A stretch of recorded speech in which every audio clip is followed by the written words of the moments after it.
What's up, Duderinos, and welcome back to another episode of the Game Addicts podcast. Today we are doing a deep dive of Resident Evil 3, and we're going to dive right into it. But first, if you guys are watching, well, I got a new setup.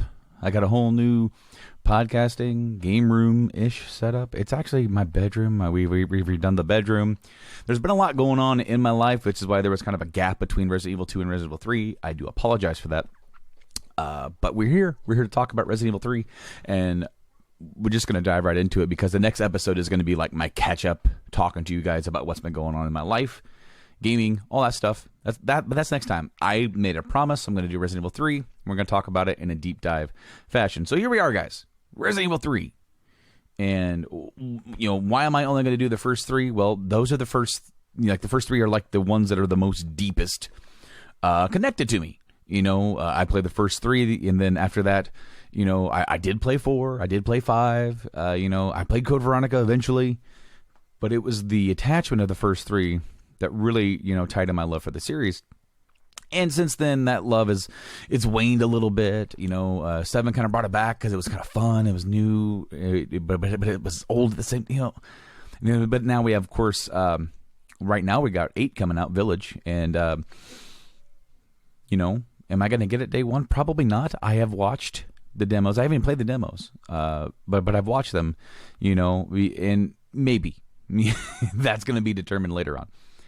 But today, Resident Evil 3. So Resident Evil 1, I already told that story about how I got that. Resident Evil 2 was the one that I really wanted, but I rented it, and then I got 1 for Christmas, and played through that, beat the crap out of 2. When it was time to play 3, I do believe 3 came out like a year after, like 99, something like that. I've got my copy here. This is, by the way, for anybody who is into retro collecting, I do believe, as of this recording, this, of course, it changes all the frickin' time, right? It always changes. But retro collecting just in itself is like going through the roof. But Resident Evil 1, the big box version I have is like $100 now. Parasite Eve 2 is up there. I want to say Resident Evil 3. Yeah, Resident Evil 3, $66. This game, brand new, was it $40-$50? Now it's $66. All these years later, I didn't even pay that when I bought it. If you can, I do believe that this is available.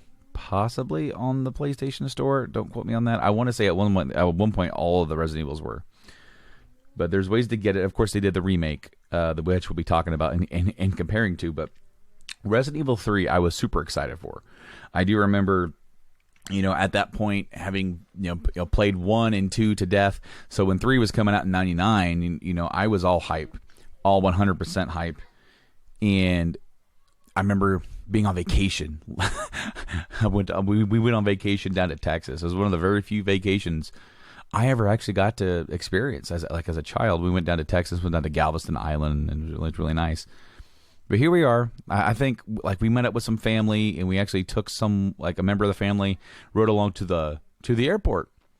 And while we're at the airport, I see a magazine cover for I want to say it was official U.S. PlayStation magazine.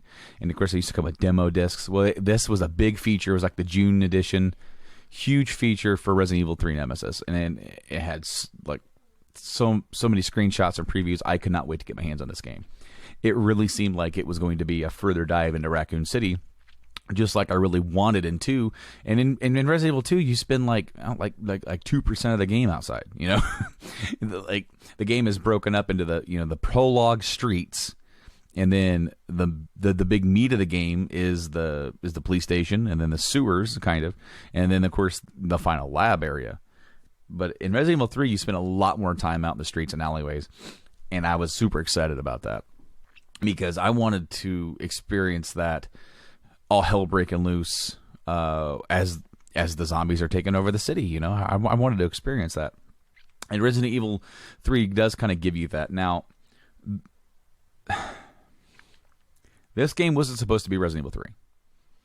Resident Evil 3 Nemesis, this game was never supposed to have that number on it because it was kind of developed by as a side shoot game. Of course, with the huge success of 1 and 2, now it's a franchise. Now they're like, all right, we got to have multiple games of development. Of course, around that time, you also had like Resident Evil Survivor and all this other stuff that came out, like first-person games or like the on-rail shooters or whatever. And it was kind of like that. But then they had this game, and then they had like Code Veronica was so when you look at the story and where the story of the series goes, Code Veronica is the true sequel to Resident Evil 1 and 2. It is. Resident Evil 1 has Chris and Jill. Resident Evil 2 has Claire, Chris's sister, and Leon. Resident Evil Code Veronica has Claire and Chris. It's like marrying the two together. The stories finally merge. The story from the whole Umbrella thing kind of continues on. Resident Evil 3 was more of a heavy action oriented, or it was like steering the boat that way. And what's funny is that you'll see the same kind of thing happen with Dino Crisis. Dino Crisis came out before Nemesis because it came with like a demo. My copy of Dino Crisis has a demo of Nemesis. And of course it was like Resident Evil meets dinosaurs. It was really cool. But then there's some things that they would add, like the quick turns and things to kind of speed up the gameplay a little bit. Because I mean the controls for Resident Evil 3 still are the tank controls. I mean, but they're trying to make it more arcadey. Well, then of course you would get Nemesis, which would be like they would utilize a lot of different cheats or development techniques to help render down the graphics. So the graphics were down a little bit, but they were able to fit more enemies on screen at one time. So now you had more chaos, and because of that, it was a little more action. You got more ammo. It wasn't as scarce-ish, and you had more like destructible environments with like the red barrels. You could gather enemies and just blow them all up. Well, then Dino Crisis 2 took it a whole other route and made it just really arcadey. But for Nemesis, the idea was to make it a more of an action movie type deal where you're running through and you're running and gunning, but still keep it with that same kind of style that you've kind of known and grown. And to be honest with you, it does seem like a natural progression once you played through the really empty mansion comparatively. And then, the police station, by the time you get to 3 and there's enemies everywhere, you feel like, the game starts you off with an assault rifle. So you're just like mowing down everybody. As a kid, this is like the epitome of fun. It's absolutely just amazing to play. But, as I said, it wasn't originally supposed to be 3. So why was it 3? Well, of course, they had they had to do a PlayStation and everything. And somehow internally it got slapped with a number 3. Whereas like when you the story is relatively short, the stories were never really. It never really was like the focus point. And yes, it was, but it was like zombies and everything. It wasn't super convoluted. It would get there. And then, of course, the remakes would hash it out and make the stories more, have more meat on the bones, if you will. But for Resident Evil 3, they made this story about, and they put Jill in it to help tie it into, the first one. But, there was no scenario B. Like in Resident Evil 1, you had Chris' scenario, Jill's scenario. Is that basically you play the same game but through different perspectives. In Resident Evil 2, you had the same idea, but now you had scenario. You had A and B scenarios. So like you could play A scenario went left, B scenario went or went right or whatever, and whichever one you picked first. Say you picked Leon first, so you played A scenario with Leon. Well, now once you beat that, you can go through and play clear the exact same scenario and have a slightly different story tied to that. But then, if you beat Leon's A, you can play Claire's B, which starts you off in a different area. It gives you a different path through the police station, and there's some different things to enjoy with that. And once you beat that version or beat scenario B, you've beaten the game. Like, you get the true ending. And they would continue that with the remake, even though the remake would make the scenarios slightly less divergent. It would kind of keep it. It would change some stuff around from how you did things and kind of increase difficulty a little bit. But it wouldn't really deviate until the end. I mean, really. Because they really went out of their way to make the Claire story and Leon's story really different within themselves.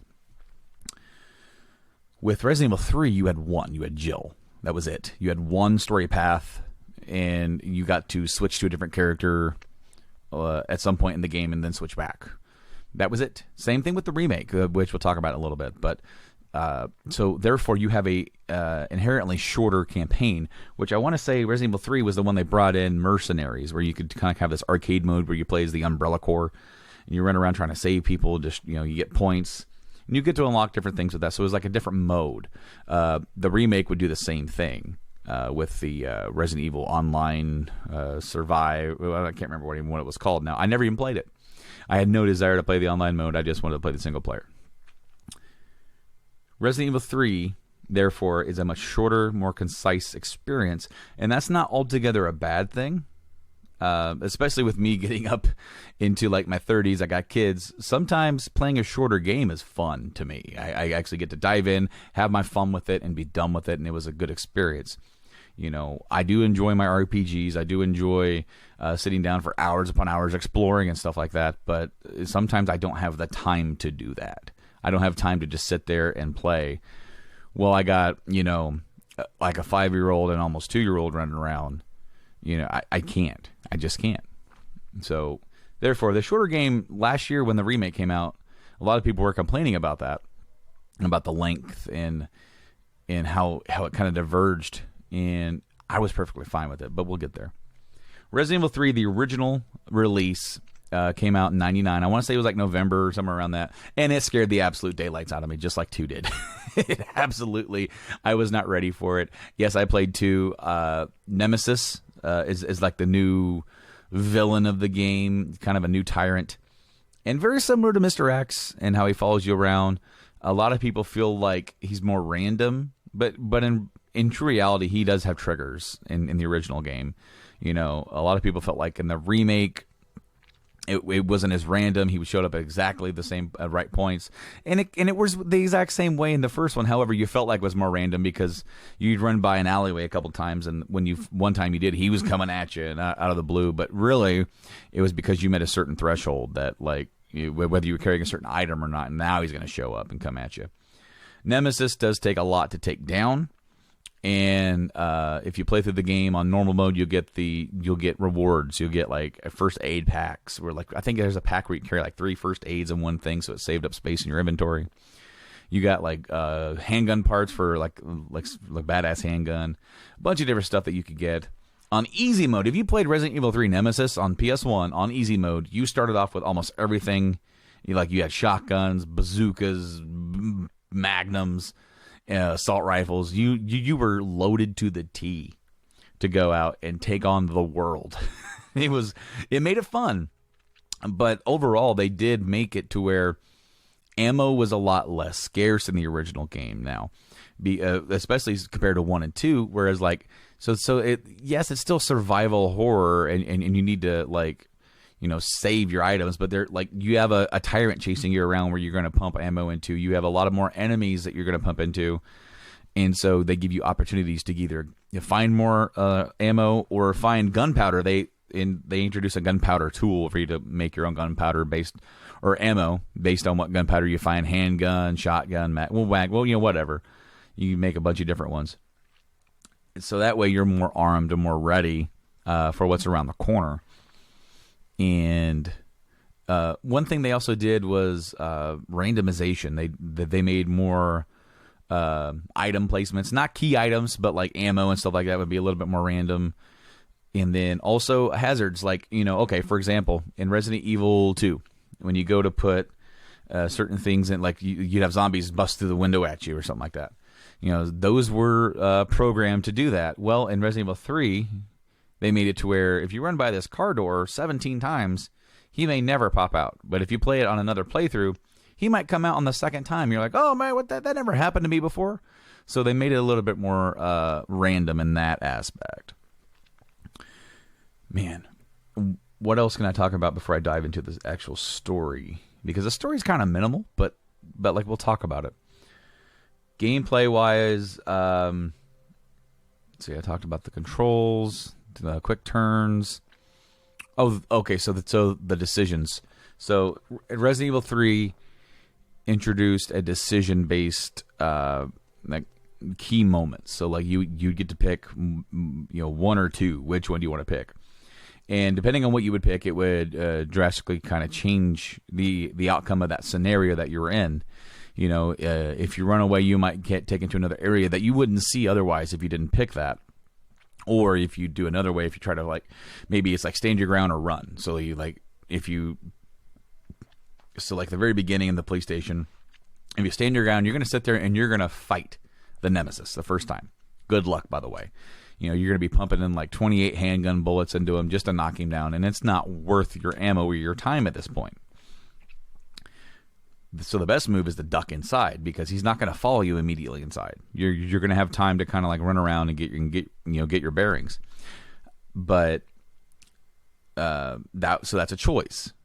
But literally all roads lead to Rome essentially. Like these choices, they change what you're going to do, but they don't change the overall outcome. So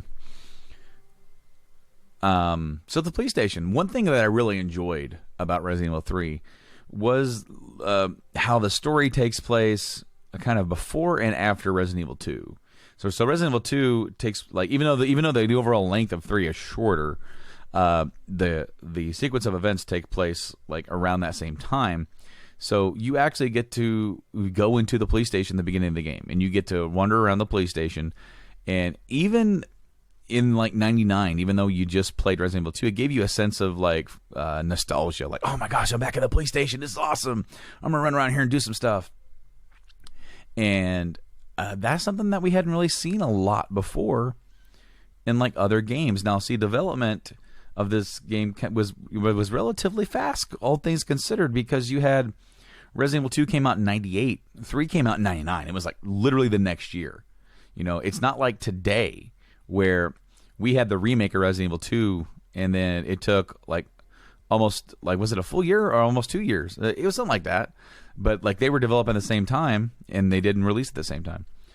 But like game development nowadays, if you have a full direct sequel to a game or another game, sometimes it can take years. Back then, they were pumping them out, man. And so it came out a year later. So you're already in it. You're in the police station. One of the things I wasn't ready for when I played the game was the fact that Nemesis isn't just another tyrant that chases you and throws you around.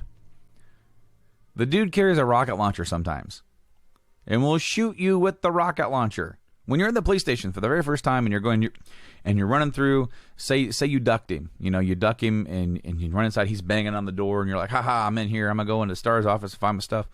And I'm gonna do my thing. Well, when you come back down from the Star's office, he busts through the window. Okay, and he's got a rocket launcher, and he's going to shoot you with it. That's not good. But then if you run through that door, one thing that Mr. X had, and how this differs, was that Mr. X would follow you for certain areas, and he was really slow and lumbering. Like you can duck him and run around and lose him. In Resident Evil 3, you run around Nemesis. He's got that rocket launcher, and you run down the hallway. You run into the evidence lockers, or all those safes, and you run into the main offices. Now you're like, okay, I gotta get out of here. Well, now it's gonna trigger. He's gonna be right behind you, so you need to be running. But then if you go through that door, he's not gonna follow you through that door into the main hall. So you have areas where he is gonna keep following you and keep being a thorn in your side. And are you going to panic and try to fight him, or are you going to keep running and stay on stay on path. You need to make that decision, right? And I actually really like that. I thought that was a really neat a wrench to throw at you. The music is pretty much the same. I don't recall having any really attachment or strong emotions about the music either way in 3. It was akin to what we've heard before, but I think RE2 might have more like iconic tracks or like original tracks. But it's along that same vein. What else can I really say about the original game before we dive into the story aspect? I really can't think of much. So I think we're just going to go right into the story. So the story starts off with Jill making her final escape. And she's going to escape Raccoon City. Everything's going nuts. Everything's blowing up. In fact, when you first see her in the very beginning of the game, it just blows up. And she like blows out of an alleyway, and there's zombies all around you, and you're trying to escape. And you're trying to make your way through. And you eventually run into Brad Vickers. He was the helicopter pilot from Resident Evil 1 who left you and ultimately came back to get you, but he left you. And you two are the last 2 STARS members in town. Chris is out, Barry's out, Rebecca's out. You know, we don't know where we don't know where these people are, but they're not in the city. And Brad says there's something out here chasing after STARS members. And that something is Nemesis. Umbrella sent Nemesis to quiet down the STARS members from blowing the lid on everything and to help try to contain the mess that they've created. So that's what you do. You're rolling through. You're trying to escape. You run into Carlos and the Umbrella Corps, and you know they say they're there to help the people and get them out. Really, there's some other stuff kind of going on. Where come on, it's some Umbrella trickery kind of going on around here. The locations, you have the big city, like alleyways and other areas and other businesses that you go into. You have the police station that you duck in just for a little bit. You're not even there for that long. You're just there for like a cup of coffee and then you leave. But then the goal was to try and get the train car moving. You get the train car moving. Then you get blown into like a clock tower. And Jill gets infected, apparently. So Nemesis is a lot like William Birkin, or like the G virus. I don't recall if Nemesis is a G creation, because obviously the G was very specific to like mutate. But Nemesis does mutate. The more that you do damage to him, and the more that you hurt him, he does mutate. So I'm kind of thinking there's a link here, because eventually he gets to mutate and he infects Jill with the T virus. That's when you take over as Carlos and you run over to the hospital to try and synthesize a vaccine. So there's this whole side segment. What I really like is that there's a variety in the enemies as well. You have the zombies, you have the dogs, they're back. You have Nemesis, Tyrant chasing you around. Okay, that's new. That's not new, but it is that the whole running and rocket launcher thing is new. So there's that. But then you have like these new enemies that are I'm not sure what they are. They're like these. They kind of remind me of the monkey things in Resident Evil 1 that are hanging from the ceiling, but they're not quite that. And then, of course, you have the Hunters. The Hunters return from Resident Evil 1. They're in the hospital. Really hate the Hunters. I hated them in RE1 and I hate them in 3. But the part that you play as Carlos is pretty short-lived, and then you take it back over as Jill. And then, of course, the government's going to blow up the city. So then eventually you end up having to leave the city. I kind of skipped over some stuff, but like that's kind of like the gist of it. You have to stop. I'm trying to remember the name of the umbrella. It's not Mikhail. It's the other guy.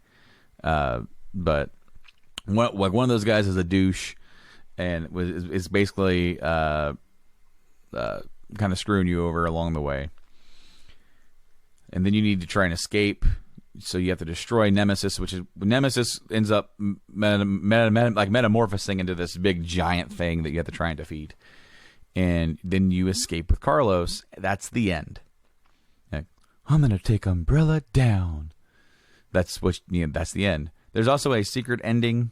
I can't remember how you get it. It's a certain time frame, or if it's New Game Plus or whatever it is, where instead of Carlos flying you out, Barry shows back up. They don't even say his name. They don't show his face. Jill just goes, "Is that?" He goes, "I couldn't let you die." Come on, it's Barry. But it's like a secret ending. It's not even the real ending. So, all in all, while it's fun, I don't really think it's as good or even iconic as 2 or anything like that. And unfortunately, I feel the same way about the remake. Not that it's altogether a bad thing. One thing that I really enjoyed about the remake, and this is something that some people didn't like, I liked that it was a lot more different. It had similar aspects about it. Had similar things of what we were doing. We have the streets segments. We have trying to get the train car rolling. We have a hospital section. We have a lab section. Some of those are the exact same kind of things that we do. Other things are completely different.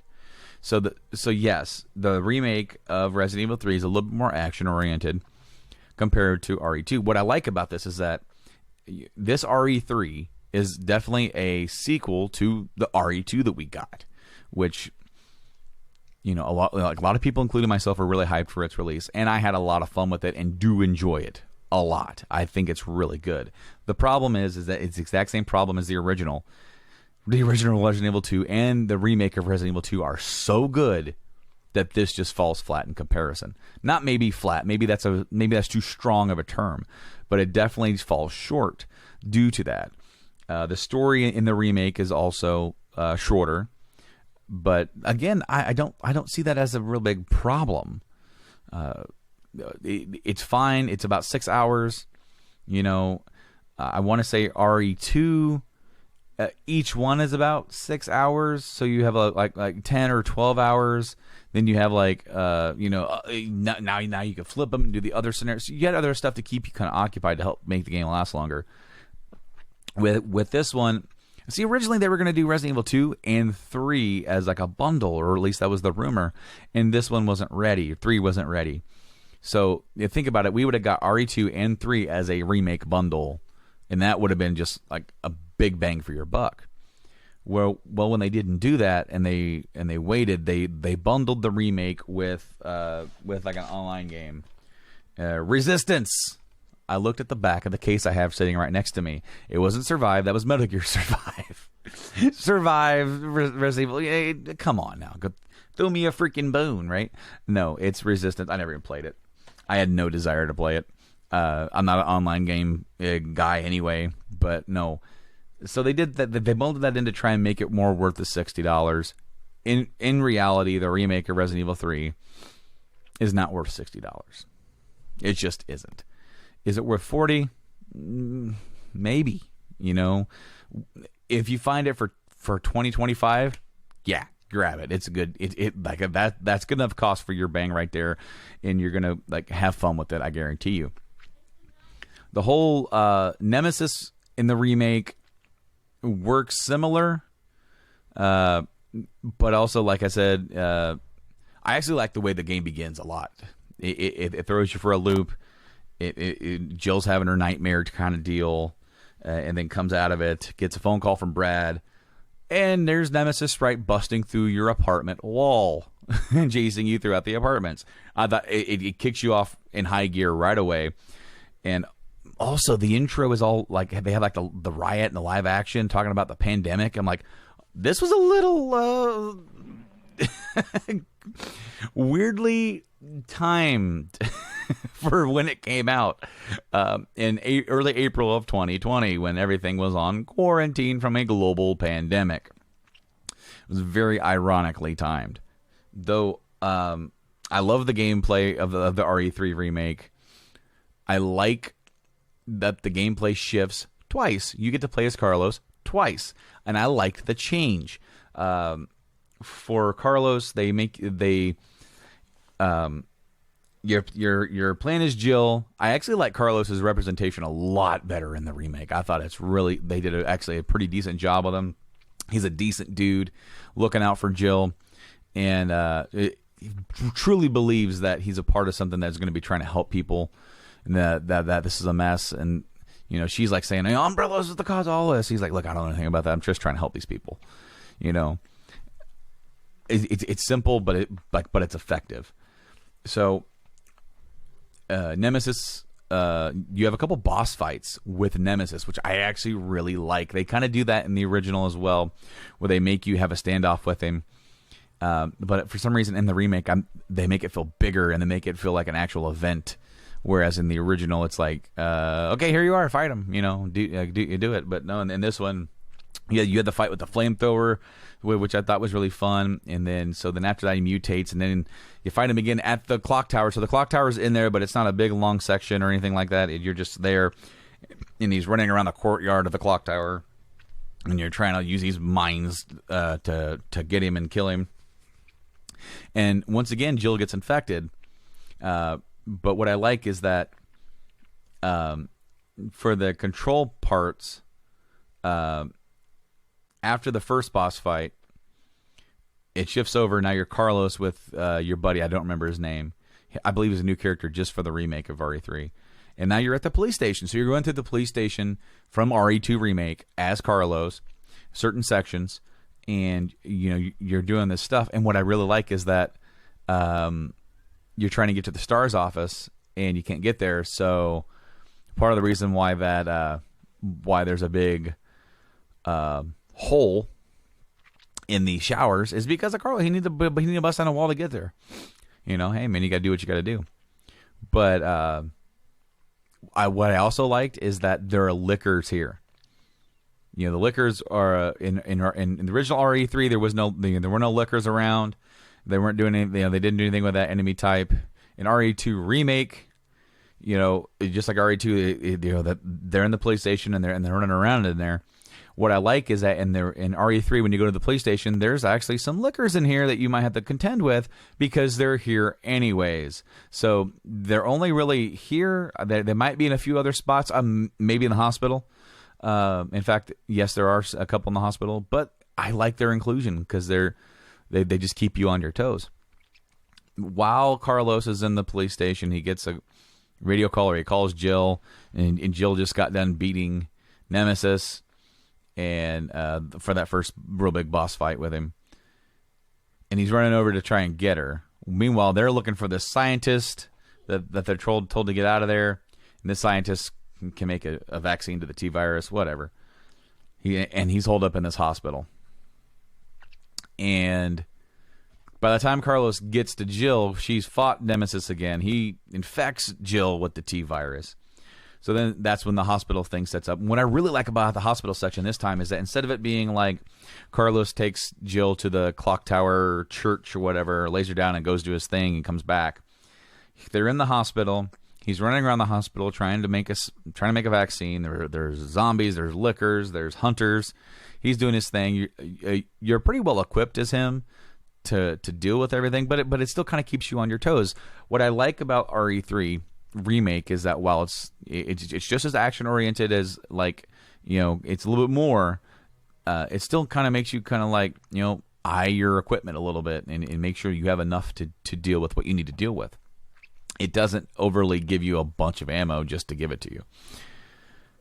But then after you go through the hospital, then there's some things that you can only get with Jill. So then there's some sections of the hospital that you can run through and get with Jill, and then you make your way down to this underground lab, Nest 2, because that scientist is found dead. What do you know?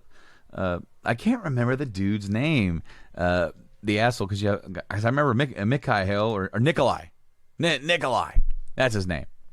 So Nikolai is a real bastard, and he ends up getting the vaccine. Not the one that you give to Jill. He does give the one to Jill, but they want one. The government's going to destroy the city unless they can produce the vaccine. And, well, you know, things happen. That doesn't happen, right? So then you have another big boss fight, just like the courtyard in the clock tower with Nemesis. Except this time now there's enemies at you, and they have stronger naked white zombies, and you gotta stay out of their way, and then you gotta electrocute him, and then he evolves even more. He evolves even more, where now, just like in the original game, he's this big, huge, gelatinous blob of thorns and teeth and spikes and all this stuff, and she has this big, gigantic laser, so to speak, laser.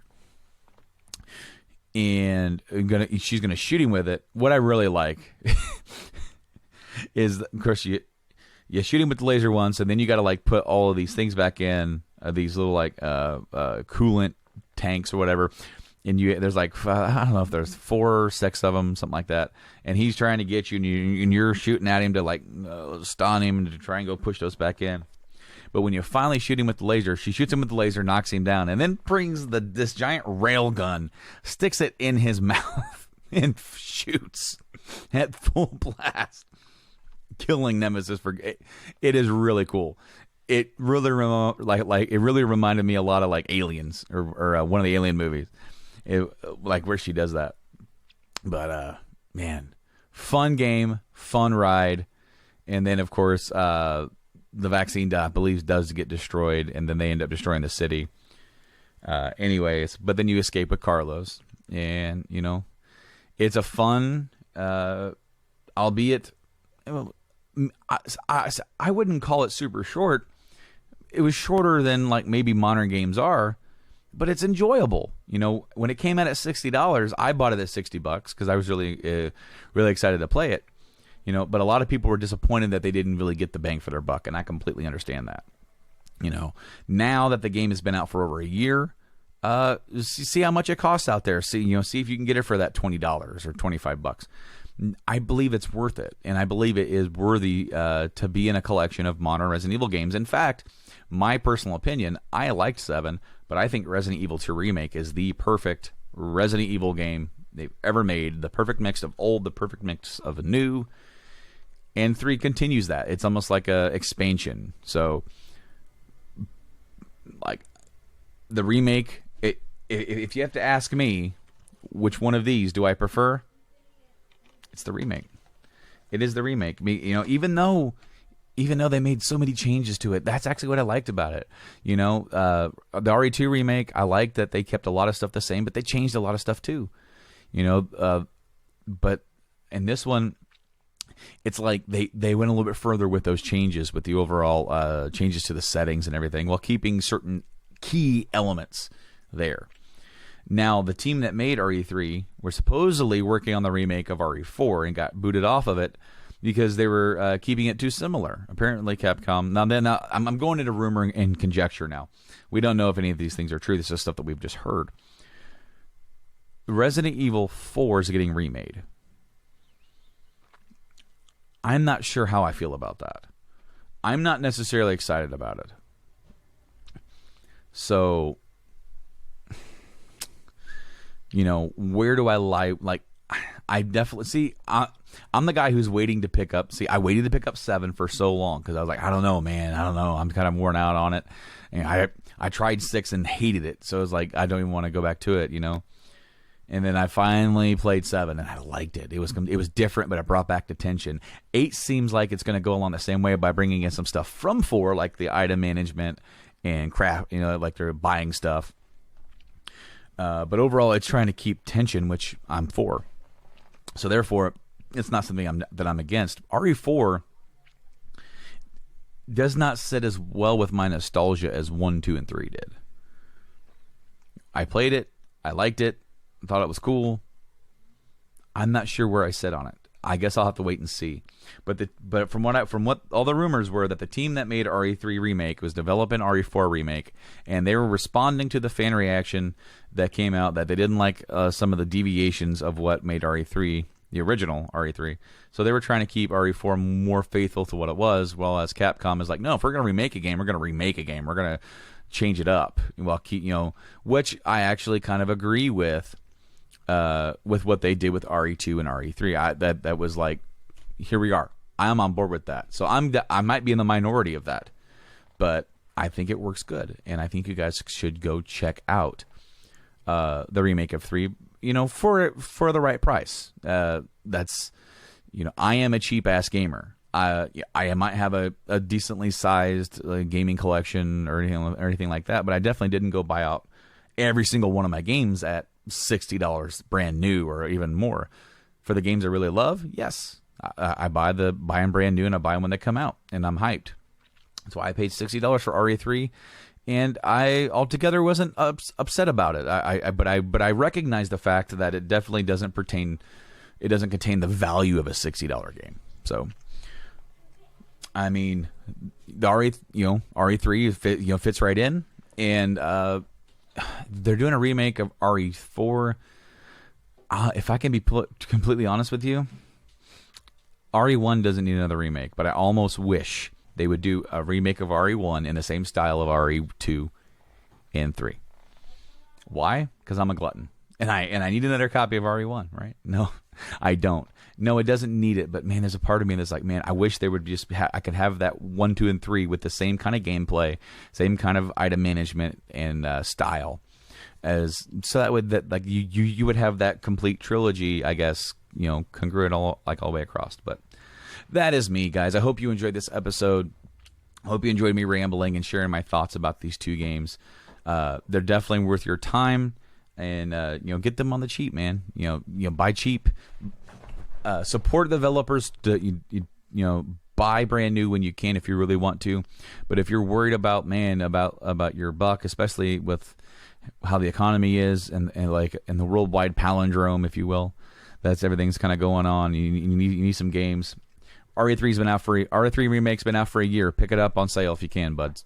But that's going to do it for me on this episode of the Game Addicts podcast, Deep Dive on Resident Evil 3. I've been Brando. You can check out the podcast and everywhere that you can find podcasts. If you've listened this far, you already know. But we also do YouTube and social medias at Game Addicts Play. You can also check out the other podcasts that I'm a part of. We just launched Rank 'Em All podcast, which is a kind of a music review podcast that we do over at rankemal.rocks, as well as all the major podcast platforms and YouTube. Join us on social media at Rank 'Em All, and we're on Facebook. We have a good community over there of we post stuff and comment and get a good dialogue along about some music, about some rock and heavy metal music going on over there with other genres and artists to come. So a lot of fun kind of going on over there. Meanwhile, next episode of this podcast is going to be the catch-up podcast. Going to tell you what's going on in my world, what I've been playing, and what's to come. What are we going to talk about after that? So until then, I've been Brando. Thank you guys so much, and I'll see you later. Game on.